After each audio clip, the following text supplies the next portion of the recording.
They didn't travel far before Rarity was confronted by yet another strange sight.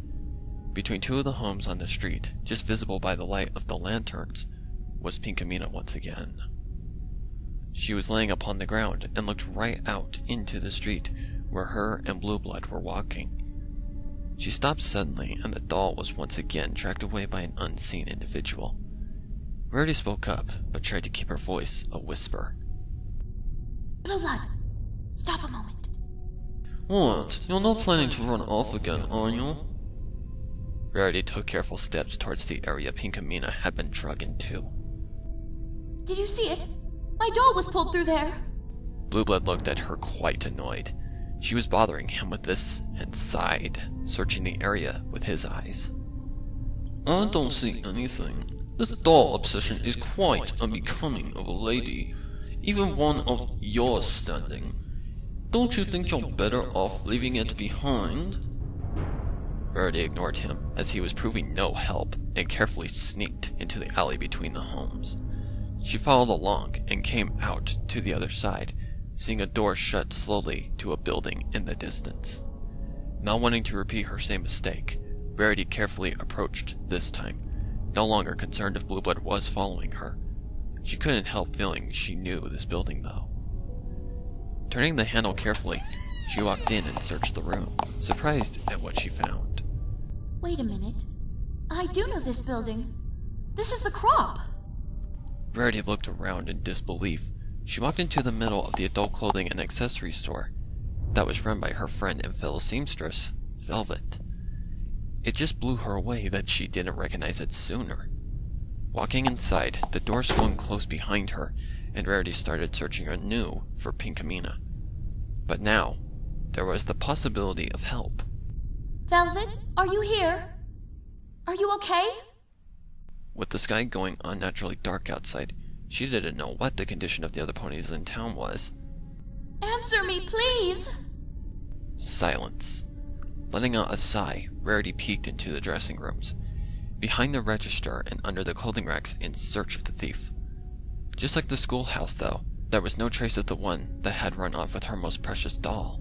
When I get my hoofs on the slippery snake that stole my Pinkamena. She shook her head and grumbled, heading for the door. No sense wasting time on such a pointless search. She was about to walk out the door when she noticed something on the counter. It was a receipt, dated back sometime for a large purchase of some toys and clothing. As she scanned the items, realization hit her. This is mine. Thank you again, Velvet. I don't know what we would have done without your help. Rarity heaped praise upon the plum-colored unicorn with the pink mane. Your special touch with these sorts of merchandise is exactly why I insist on coming to you. The unicorn behind the counter blushed a bit, but smiled at getting such attention from her idol. No problem at all, Miss Rarity. In fact, if you need to stop by again, feel free to do so. I'm happy to help you. Rarity gave her thanks once more in an outpour of positive remarks before finally leaving the building with the blue Pegasus in tow. Well, what did I tell you, Rainbow? That mare is a talent to be recognized. She even had the necessary braces for Pegasus swings when we decided to get a little bit playful with you. Rainbow Dash smiled and blushed at the suggestion. Her and Rarity had sort of stumbled into this relationship between each other, and it had been quite enjoyable for the both of them. Well, of course I knew you'd pick the best place. Nothing but the best for you, right? Rarity gave herself a main toss in pride of Rainbow's words. Naturally, only the best would suit her. After she tossed her mane, though, she caught Rainbow looking at her scars. But, when we do use all this stuff, I'd like to keep from having any sort of lasting marks on me, if it's okay. But of course, dearie, I wouldn't dream of having yours sliced to pieces simply for my pleasure. That would be some pleasure, though. Rarity smiled to herself, thinking of how Rainbow Dash would look, restrained, gagged, blinded, and with a knife to her lovely blue skin. It was intoxicating. I mean, I don't mind making you happy. And well, you know that this isn't really the kind of thing I could do with anyone else. Rarity understood, to be sure. Their relationship of friends with benefits was kept private between them. Well, private between Rarity, Rainbow Dash, and her camera. She was surprised Rainbow never complained to being filmed, but that suited Rarity just fine. It's just, I like to give a lot more than receive, and I just don't think I'd want to receive that. Even if sex was something the two enjoyed sharing a great deal, and Rarity enjoyed the enthusiasm Rainbow Dash had when punishing her, she respected Rainbow wasn't as happy on the receiving end of such pain. Still, Rarity hoped to change her opinion soon, once she got her tied down. Not another word needs to be spoken, Rainbow Dash. I'm just as gracious receiving as I am giving. Naturally, I'd want you to enjoy yourself too. Rainbow nodded and smiled at Rarity, staring at her scars once again. Have you ever thought about asking Twilight to, fix that? Rarity blinked, wondering what she could be referring to, and Rainbow motioned to her face. Those scars, I mean. Why? Don't you think they give me character? Rarity posed, showing off her face with a sultry smile. Well, I mean, you're still pretty, but I'm just surprised. I thought you'd be freaking out over something ever damaging your face. Rarity waved her hoof in dismissal of the conversation. Now, there's no need to worry. Just consider it to be an accessory to my already increasing new sense of fashion. Shall we get home and try these toys out? I don't remember that. Rarity blinked after another one of her visions of the past faded from her mind. That conversation seemed so out of place in her memory. She remembered when her and Rainbow had first experimented with each other and found that they liked it very much. Then she remembered the two of them discussing ways to take their time together to more exciting realms. But that conversation about her face, she couldn't place it. But it felt too real to not have happened. Now that she thought about it, other than the sex, the rest of her memory with Rainbow Dash was fuzzy, like she couldn't concentrate on any details about it. What is going on with me? Rarity looked up to the counter, and just as disturbing as ever, the camera was there.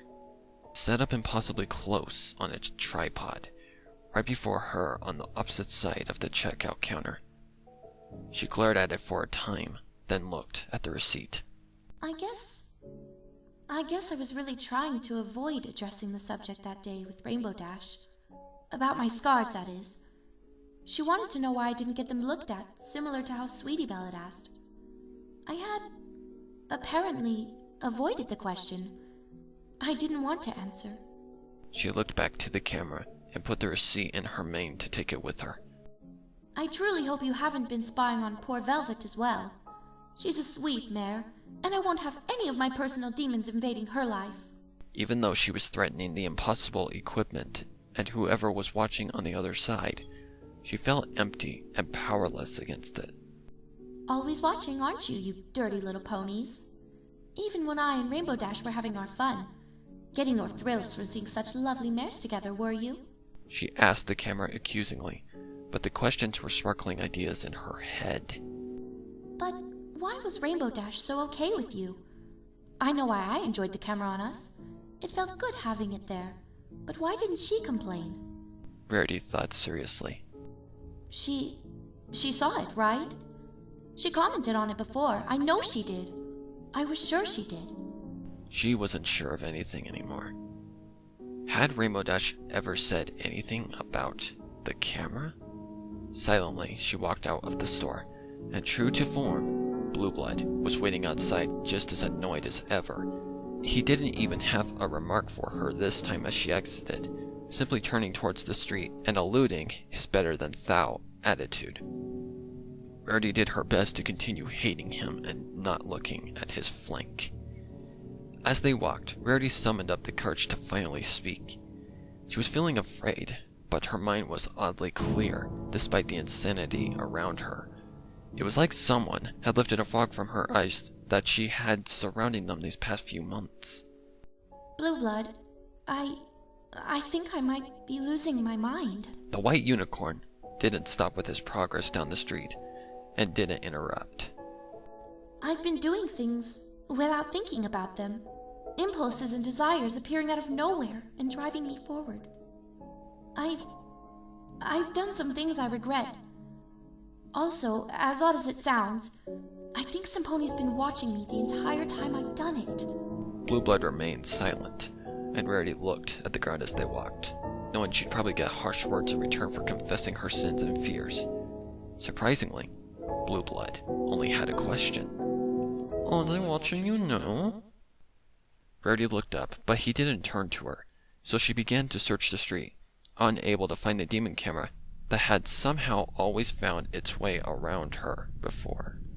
Her search had not been in vain, however, as she came to find the shape of another pony besides herself or Blueblood. In the window of the building directly across from Rarity was Pinkamena. The doll was standing, looking out the window directly at Rarity and Blueblood. It didn't move, it didn't speak. It just kept standing like some pony had propped it against the window. Rarity stared back, unmoving before Blueblood broke the silence. If you're going to hold us up, you might as well hurry and go on there like you have already. Rarity looked to Blueblood, then back at the window, which was now vacant. She let out a sigh and proceeded inside. The door, of course, unlocked and allowing her in easily. Rarity looked about the well-lit room and saw that it was a place she was very familiar with. I really wish I was here under different circumstances. The spa was like a second home to Rarity, and she generally loved every minute inside, but being trapped in this strange, silent Ponyville had taken her favorite location for relaxation and turned it into a place of dread. Rarity walked over to the window where Pinkamena had been, glancing about it for clues. She was surprised to find there actually was something to go off this time. Hoof prints in the carpet.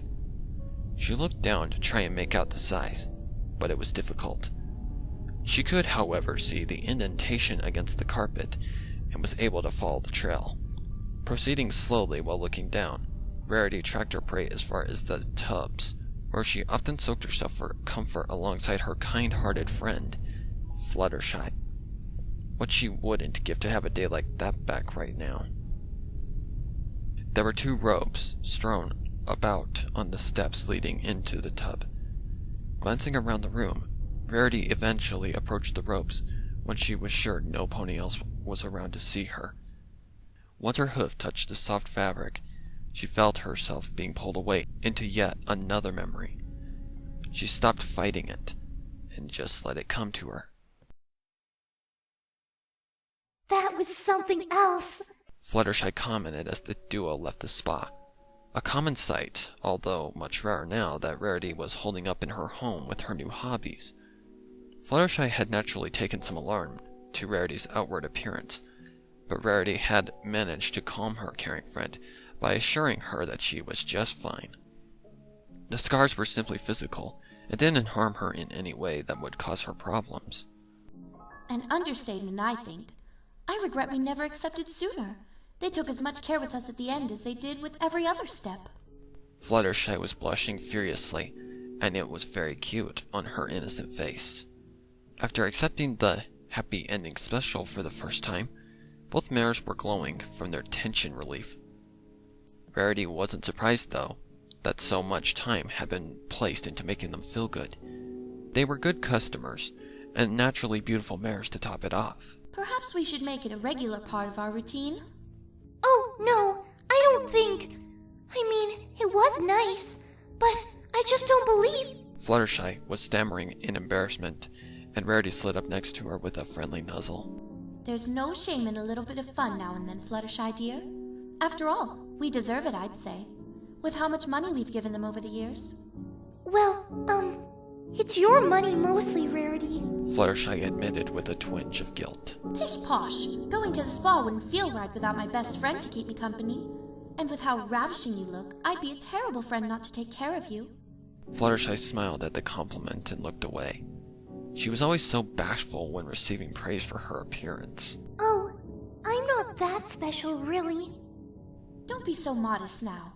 You've got larger flanks than any other pony in town with such a nice figure.